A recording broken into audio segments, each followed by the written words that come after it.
biggest enemy of the thinking is not ignorance. It is the illusion that I am the biggest and the best thinker in each and every situation instead from others.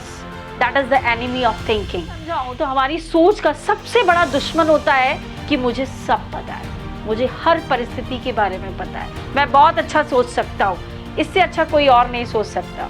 ये सबसे बड़ा दुश्मन होता है। नमस्कार, आज का topic है ओवर थिंकिंग को कैसे दूर किया जाए और ऐसे कौन से सॉलिड गोल्स लेके हम थिंकिंग को अच्छा कर सकते हैं। आज इसी विषय पे बात करेंगे। मैं डॉक्टर आराधना चौरसिया, आपकी अपनी motivational speaker and problem solver लेके आई हूँ ओवर थिंकिंग, बट इसको चेंज करूंगी सॉलिड थिंकिंग में। ओवर थिंकिंग की प्रॉब्लम किसके पास? जिंदगी की हर स्टेज, हर पड़ाव, ऐसी कोई नहीं है कि जहां आपको ओवर थिंकिंग नहीं हो सकती। कि हमारी सफलता, हमारी असफलता, हमारी डिजायर्स, हमारी यूटिलिटी, हमारी एजुकेशन, हमारा करियर प्रॉब्लम, हमारी प्रोफेशन, हमारी जॉब, हमारा घर, हमारी रिश्तेदारी, कहाँ प्रॉब्लम नहीं है, बट स्टक हो जाना इज कॉल्ड ओवर थिंकिंग। आज मैं आपके इल्यूजन्स और कुछ भ्रम को बताऊंगी, क्योंकि कारण ही निवारण की दवा है। तो चलिए इल्यूजन्स और भ्रम के बारे में बात करूंगी। सबसे पहला जो एक कॉमन पाया गया वो है पार्शियलिज्म। मेरे साथ पक्षपात हो गया, मैंने ये बोला, उसने ये समझा, पक्षपात। दूसरी बात करूंगी इनिशियल जजमेंट, जल्दी जल्दी डिसीजंस लेना, जल्दी जल्दी निर्णय सुना देना सामने वाले को। सामने वाले ने बात नहीं की, आपने निर्णय सुना दिया। दूसरा होता है jumping, quick jumping to the conclusion, जिसको बोलते हैं अर्जेंसी। डिजायर्स कंप्लीट होना चाहिए, अर्जेंट डिजायर्स फुलफिलमेंट। इसकी वजह से भी हम एक्स्ट्रा सोचने लगते हैं, वो ऐसी कल्पनाओं में खो जाते हैं जिसको बोलते हैं डे ड्रीमिंग, में खो जाते हैं। ठीक है।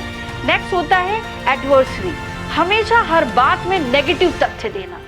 कोई चार लोग बात कर रहे हैं, चार बैठे हुए हैं, आप वहां गए और छोटा सा आपके बारे में यदि नेगेटिव हो गया, आपने सोच लिया कि ये पूरी बातें मेरे बारे में ही हो रही थी। तो ये कुछ एरर्स हैं, कुछ भ्रम हैं, जिनको आपको जानना बहुत जरूरी है। चलिए आज की मैं टिप्स देना। ओवर थिंकिंग के इम्पैक्ट कहाँ पड़ते हैं, क्या क्या प्रभाव पड़ता है। सबसे पहला जो प्रभाव होता है वो हमारी फैमिली में पड़ता है, फैमिली में बच्चों पे पड़ता है।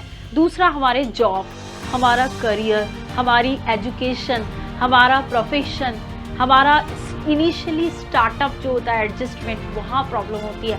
मेंटल एडजस्टमेंट में प्रॉब्लम होती है। ये सारे इम्पैक्ट हैं ओवर थिंकिंग के।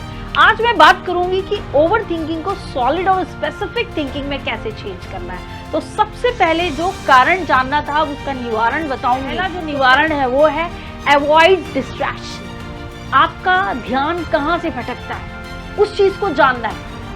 सीधी सी बात है, ओवर थिंकिंग का पूरा जो निचोड़ है वो है एंजाइटी और स्ट्रेस और नेगेटिविटी। पहला तो नेगेटिविटी को दूर करना है, वो आपको खुद से ही करना पड़ेगा। दूसरा होता है कि आप अपनी थिंकिंग को गोल डायरेक्टेड बनाइए, स्पेसिफिक डायरेक्टेड बनाइए। आपको अपने लक्ष्य के बारे में सोचिए, आपको क्या करना है, आपको क्या बनना है, आपको कहाँ जाना है। यहाँ तेरा मेरा ऐसा कुछ नहीं, अपने लक्ष्य पे जाइए आप। उसके लिए थिंकिंग में गोल भरिए, तभी आप अपनी सोच को गोल डायरेक्टेड बना पाएंगे। आप भटकेंगे कि आप अपनी लाइफ में बेस्ट मेंटोर चुनिए। बेस्ट मेंटोर मतलब एक अच्छा, एक सही और सटीक व्यक्ति चुनिए। सबसे अच्छा सटीक व्यक्ति होता है सीधी बात, नो बकवास। पहला होता है गॉड, दूसरा होता है पेरेंट, तीसरा होता है आपका दोस्त। तो इन तीन चीजों में से आप किसी को भी चुन सकते हैं। दो चीज को कभी ना छोड़िए, तीसरा आप चुन सकते हैं। नेक्स्ट होता है कि अपनी सोच में डिसीजंस, खुद के डिसीजंस को वैल्यू देना सीखिए। आपकी महत्वता नहीं है तो लोग कभी भी आपकी बात को महत्वता नहीं देंगे। इसलिए डिसीजंस को महत्व दीजिए, उसमें लॉजिक रखिए, उसमें रीजनिंग रखिए। खुद को महत्व देना सीखिए, अपनी सोच को महत्व दीजिए। परिस्थिति आपकी विपरीत हो सकती है, लेकिन सोच में यदि आपकी अपंगता है तो आपका पतन निश्चित है। आपका पतन खुद के द्वारा होता है। नेक्स्ट मैं बात करूंगी अपनी खुद की सोच में फोकस रखो। कब, कहां, क्यों, कैसे करेंगे। इंटरेस्ट और अटेंशन रखिए तो सोच को आप बेहतर बना सकते हैं। नेक्स्ट मैं बात करूंगी अपनी सोच में creative, directive, reasoning, logical, solution, ऐसी वाली सोच रखो, ना कि नेगेटिव वाली, ना कि प्रॉब्लम क्रिएटर वाली सोच को रखिए।